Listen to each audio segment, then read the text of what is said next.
You can bring back Chris Evans as Captain America. Not as an old one, as like a young one, right? You can bring back an RDJ. You bring back Scarlett Johansson, who's done dirty 15 times in the MCU, right? You can only do that to major effect once.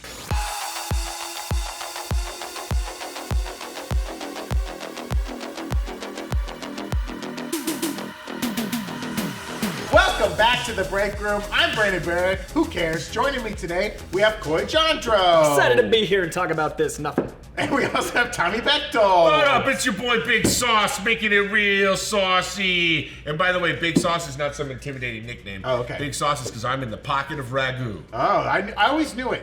Not in the pocket of Big Presto, sauce. huh? No, I don't believe in Prego. Prego. I said Presto. Presto is a magician's sauce. Presto is what I shout when I orgasm. I always thought at the Magic Castle, you have to be a member to get Presto. Presto! Oh, no. I always shout press go. Oh. I always shout, I'm so sorry, I didn't mean to do this inside of Walmart. Stop. If you don't know, Variety published an article today written by Tatiana Siegel, ominously titled, Crisis at Marvel. Jonathan Majors backup plans. The Marvels reshoots. Reviving original Avengers and more issues revealed.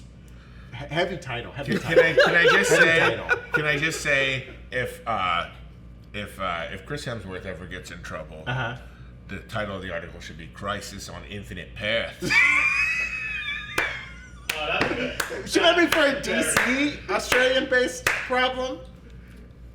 What if it's multiple Chris's at Marvel and then Chris is on Infinite Earth? If Tamora Morrison ever gets in trouble as Arthur Curry. As Arthur Curry. In character. Then the title of the article should be Crisis on Infinite Paths. I think the review for Aquaman 2 was just written. Yes. Oh, wait. You know what? If it was the 1990s and Robert Downey Jr. got arrested, the title could be Secret Horrors. Oh. He had demons. He overcame them. He was arrested for drugs. He wasn't known Was for his it orange. Hugh Grant? That was Hugh Grant who got busted. Maybe Don't you think, though, most people that do drugs pay for it? I know I do. They don't get them for free? The prostitutes? The Wonder Woman outfits? We're off topic. Evan's mad. Crisis on Infinite Path.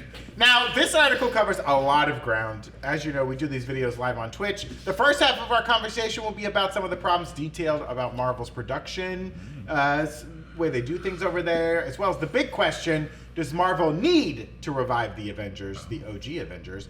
Will reviving these Avengers save Marvel? I put a heavy save on that. Because this is a movie studio that, despite whatever issues it's going through right now, is still probably doing way better than the other movie studios. Is this kind of like saving someone who's not only above water, they're floating above the water? Right. You're like, They've got he could floaties drown. on. They're actively a good swimmer. Yes. This is like to make a very loose sports metaphor, this is like when you have a dynasty going on and it's like, well, they've just won 4 championships, but they can't possibly do it again. It's like, there's still, most studios would gladly switch places and have the problems that Marvel's facing right now, and not their current issues. It's like if there's like a 7-game series and it's 3-3. They still have a game to play. Right. Then they've just like lost some. I honestly don't see. I know it clicks, and that's why the hyperbole is necessary. But this is like one of the more clickbaity articles I've seen out of Variety. So we'll go through it. Tomorrow morning, the second half of our conversation will be released. It will be about some of the other topics in the article, recasting Jonathan Majors, and a pivot to another villain, Blade retooling, and the Marvels film that's about to come out. So let's dive into our big topic today. We've heard rumors about this before, about like reviving the original Avengers, a lot of whom are in canon dead right now. Yes. If you go to Disneyland, you go to Avengers Campus, it's mostly the dead people walking around. Yeah. It's like they live in some futuristic hellscape where 6 times a day, Black Widow and Black Panther have to fight Taskmaster as tourists just stand around and watch. And Shang-Chi's walking around not doing anything. Yeah. It's like, why? And Iron Man's taking photos. He's dead. What's going on in this galactic hellscape? And sometimes Shuri as Black Panther shows up, and it's like, well, if she's here, how is he dead? He has to be dead. What's going on? Where am I, Mom? And that's when I show up and give you the heart-shaped herb. That's right. And then he's a Black Panther. No, I'm a Black Panther. Brandon becomes Black Panther, and none of the he's folks canceled. like it. None of the folks like it. This Variety article says that there have, quote, been talks to bring back the original Avengers, reviving both RDJ's Iron Man and Scarlett Johansson's Black Widow. They should gender swap them though. I'm all for that. I'm ready for some heavy gender swapping in the MCU. I've said it before. I want like Reed Richards and Sue Storm to be swapped. Switch their powers. I want Mrs. Fantastic and the Mr. Invisible Man. That's what I want. That would be fun. We would have fun. The Aladdin reboot, the live-action Aladdin reboot, should have been gender swapped. Jasmine should have been the street rat. Aladdin should have been a hoity-toity prince. Wouldn't that be a much more fun story, folks? Crickets. Okay. No, here's the thing. I like that so much.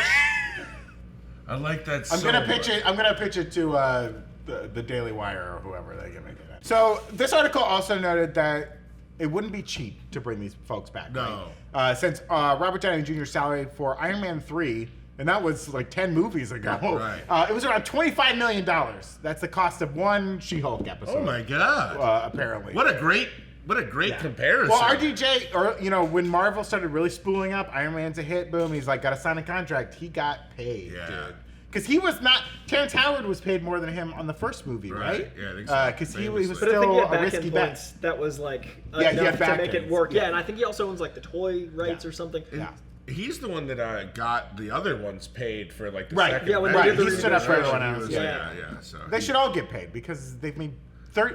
This article points out like the Marvels, the whole MCU through Endgame made like $30 billion. Wow. Also, I think it's interesting when people argue that like the actors shouldn't get paid that much, and I don't think they realize that they as an entity are paying like an entire small town worth of people. Yeah, and yeah. if they make that $25 million, they walk with say 8 of it. And even if that seems like an absurd amount of money, because $8 million is a lot of money to anyone that isn't at that level. But if that money doesn't go to them, then it just goes to like the billionaires that are making more billions. So I would much rather my actors that are like the face of this thing get what they deserve than another yacht get bought. Yeah. Right, and if your goal is to build up these heroes, and we like these heroes, and they're 3 movies in, pay them. You know what I mean? Like that's what we're looking The money's for. going to go somewhere, and I'd rather it be spread around the actors that we actually go to the movies for than people that aren't creating anything. This has been something we've talked about, right? They have like this glass box that they Right. can break in case of emergency.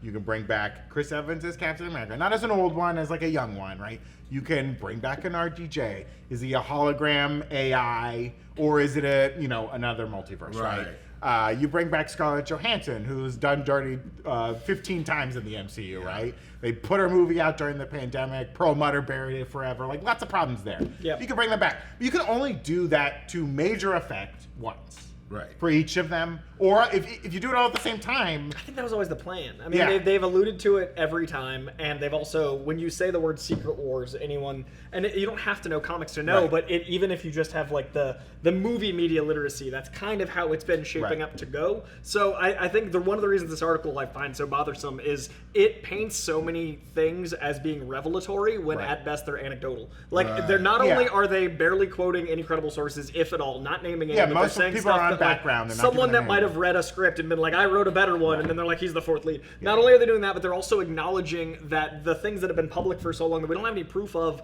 tangibly, and they're all making it sound like this is new news. Yeah. But most of this article is just reframing 3 years worth of bad things that have happened to the biggest studio in the world. I would argue Marvel / definitely Disney is the biggest entity, and that's never been done. Like I would say, and it's tricky to talk about Marvel, especially in my case because I enjoy it, which is a crime. Sure, on the we internet. enjoy it. But like if you speak positively of something that's popular, you're a shill, and if you speak negatively of something that's popular, you're looking for negativity. Right. So it's a really tricky thing to talk about, but in this particular case, I consider that Variety article beneath them.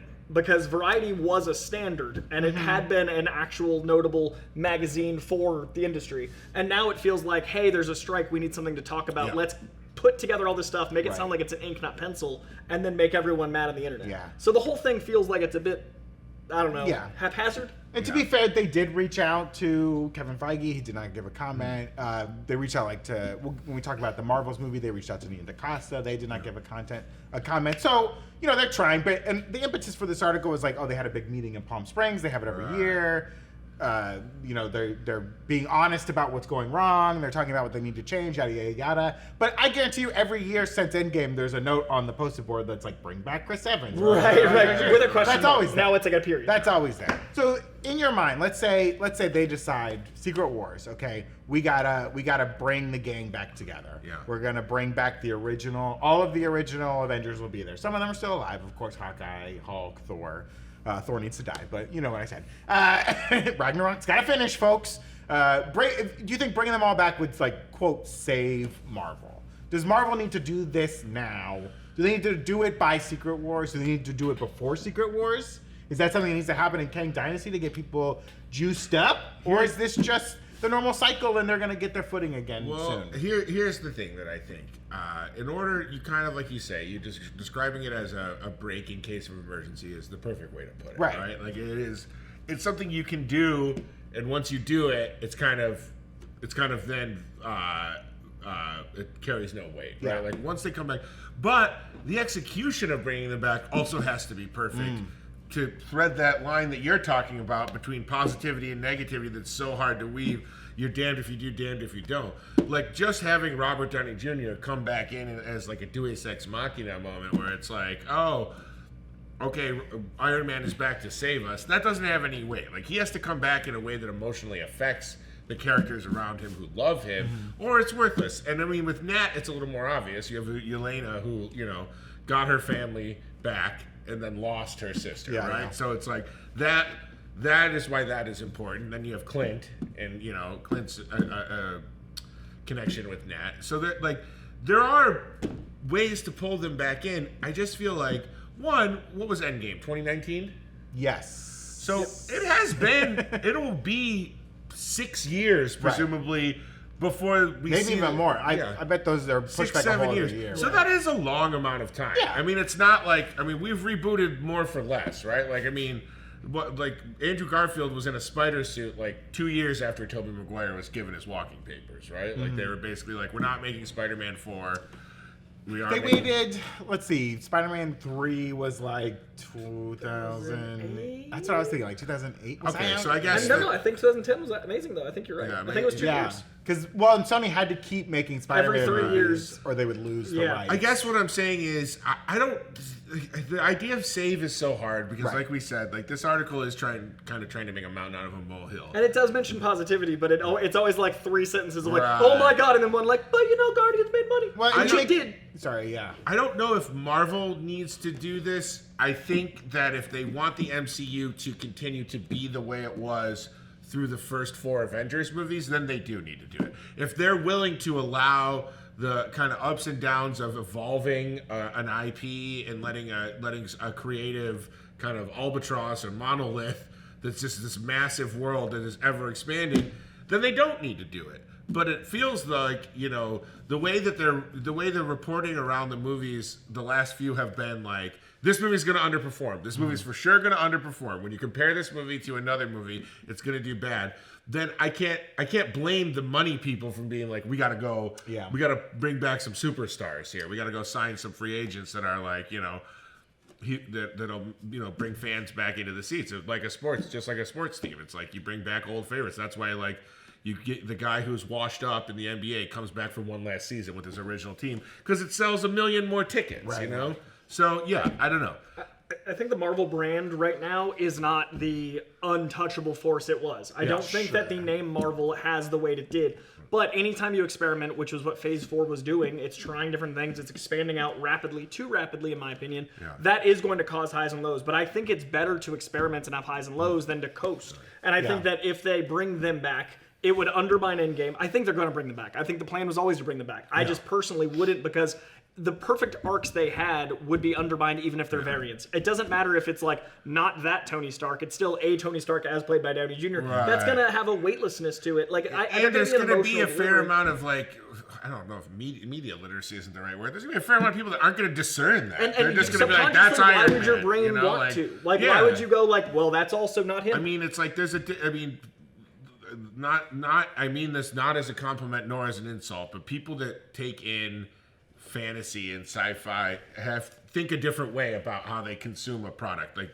They have way more capacity to suspend belief, right? Sure. You're great, this is a identical facsimile of of Tony Stark, but he's from a different reality. But my emotion is tied to my image of Tony. But the average person who's not like super into that is just gonna be like, that's Robert Downey Jr. That's Iron Man from Iron Man 1, 2, and 3. I don't care what you say. And ask anyone that's commenting on every movie he's done since. That's like, my Tony Stark. My Tony Stark's getting old. My Tony Stark and Aquaman. Like, an Oppenheimer. But I think what I speak to after that is I think that if they want to use Secret Wars as what the comics did, which is a great way to reuse, recycle, reboot softly, it is a good method because then you get some closure on these characters, just like Deadpool's going to give us closure for Fox, just like I think Sony's going to get closure through Secret Wars. I do think bringing them back for closure will help that like kind of universal positivity come back. But at the same time, Guardians, everyone was talking like Marvel in 2012 again. And when Guardians came out, it was all of us celebrating that. And Loki has had that same week-to-week hype. The numbers have been a little less, but I think that's just volume issue. Right now, Gen V, Loki, and About to Be Invincible are all on at once. Yeah. That's a staggering amount of stuff. And yes, there were a lot of things back then, but I do think that people just consume art differently. It's not day and date quite as much. It's not the theater push and then 3 months later video. Now it's like, why don't I have this right now at home? Because they rushed things through the pandemic. I don't think you can compare pre-pandemic Marvel to post-pandemic Marvel in any way. And I don't think you can compare an experimental phase with the executing the delivery on firing all cylinders. This is the third act. We can't compare it to the second or first act of Marvel. So I think it's a really tricky thing to even put them in the same boat. And I also think kind of an unspoken thing about this is we're aging the fans out of these characters. Like the kid, like take Halloween as a litmus test last night. I saw some Spider-Mans. I did not see any Shang-Chi's. I did not see any. I'm trying to think of new like Ajax. No Moon Knights. No whatever. You know what I mean? Like it's like how many Werewolves by Night did you see? No Werewolf by Nights. No Lokis. You know what I mean? And Loki is from Avengers 1. It's the first Thor. So it's like, but I'm saying like these. The tentpole characters, if you will, are always going to be the ones that little kids also know and little kids are interested in. I don't think there's a ton of. No offense, because it's obviously sexist and maybe a little bit racially insensitive. There's not a ton of like 8-year-old The Marvels fans, as far as in my world. I don't know. I mean, they'll go to the movie, but they need to learn to be fans. They will become fans, but like you're kind of like if you see what Disney puts out for kids, it's Spider-Man and His Amazing Friends, right? Like that's their kids show, and they have Black Panther on that, and they have Ms. Marvel. You got Moon Girl and Devil Dinosaur. But I mean, even that is like animated and kind of stylized in the way that adults would take it. You know what I mean? Like it's like I know it's a show for kids. I just think that the thing Marvel could really do to behoove themselves is create some 5 to 12-year-old fans of these new characters, or not new characters, but new to the MCU characters, rather than I mean. I don't think they make enough of a push on that because kids are the ones that drive movie ticket sales. Like 13 to 18-year-olds are the ones that see. That's what they do for a social life. They can't go to a bar. They can't go on Craigslist. I also think they can push the older demographic that grew up with it separately. I think there needs to be a market for the things like Deadpool and Blade. There needs to be a market for the people that watched it in 08 that were older than 12. Because that was 15 years ago. So that means you're in your late 20s and up now. So I think there's two very big different markets. I also don't think that we should, I don't know, I think it's not fair to look at a dynasty of movies like you do necessarily sports because the market evolves differently. So I just, with Disney Plus and everything else, I think they really shot themselves in the foot. And I think what you said before is probably the biggest thing, and we're probably just as a society trying not to acknowledge it, is like, the model is broken forever because of the pandemic and the way the studios were all just like, all of our movies are now available on our streaming apps, which in a way at the time felt like a benevolent act. Like it was like, oh, we're giving you the movies because we know you can't go to the theaters. But now because they didn't shift back and put a hard line down and be like, all right guys, we're not releasing movies same day in theater and on streaming, because they've been like, well, we'll do a hybrid approach, and if a movie bombs, we'll put it on streaming a week later and just kind of neuter it at the box office. I don't think it ever gets, we're going to rarely see those huge numbers that Barbie and Oppenheimer put up this summer. It's going to be like that, 1 or 2 a year, maybe. I think instead of where in the heyday, it was 5 or 6. So you can make that argument, but this past weekend you had Five Nights at Freddy, a day and date, and it made $70 million at the box office over the weekend. That's not bad. But that's you could watch it for free on Peacock if you're one of the 7 people who have Peacock. I think that also helped it. Actually, there's 28 million. I think it's 28 million US at Peacock. Yeah, but I think it not being a Disney mostly Plus or of the Netflix, like that did help the box office by it being a smaller Right, but it's streamer. still like a day and date. A lot of services have free Peacock subscriptions, free sign-ups. You're absolutely right. That's a good point. But I think that Five Nights at Freddy's is the exception now that they're looking. I unfortunately think that they just bought another like 6 months of this model because Sure, and that movie is not. I don't think it's going to do well. Long term. I Week don't know what the 2 legs is are not going to do great. It's not a great. Well, the fans went opening weekend, Yeah, like the sure, diehards, sure. and I think it'll have some legs, and I think people will get curious because of how well But it did. again, who drove that? It was like 13-year-old boys and girls. I think dressed in costumes. Yeah. Going out and treating it like it was their Rocky Horror Picture Show. You're right on the money. The young audiences have often led like box office success. It was why we had a transition of comedies going R-rated and action movies going PG-13. It's like we need to get more kids into these action movies, and it kind of destroyed both. Speaking of destroyed. Yeah. Last night I went on Craigslist and I put out a request. Like-minded gentlemen, please show up at this address. Okay, that sounds problematic. with rocks and bricks. This sounds bad. We gon' riot. Oh yeah? What happened? And so all these people showed up, and their shirts were absolute butt crack.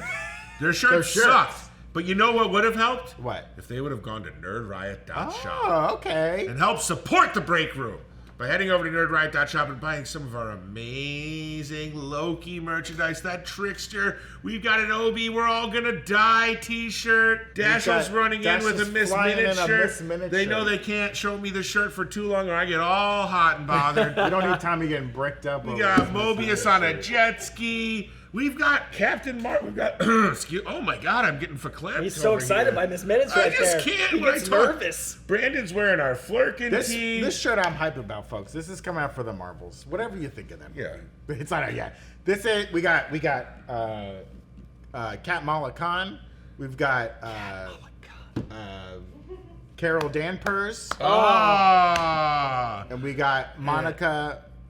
What was one for Monica? Was it Mianica? Mianica Rambo, Carol Danvers, and Kat Mala Khan. And the best part about this shirt, I'm wearing a shirt on a shirt.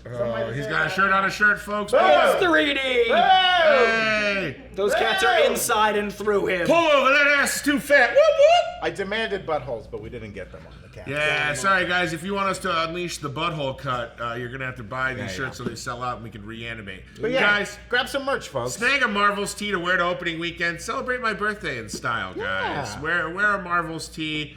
Grabbing a tee from Nerd Riot is a great way to support the Breakroom. Either click on the link in the description or head over to our easy breezy address at nerdriot.shop.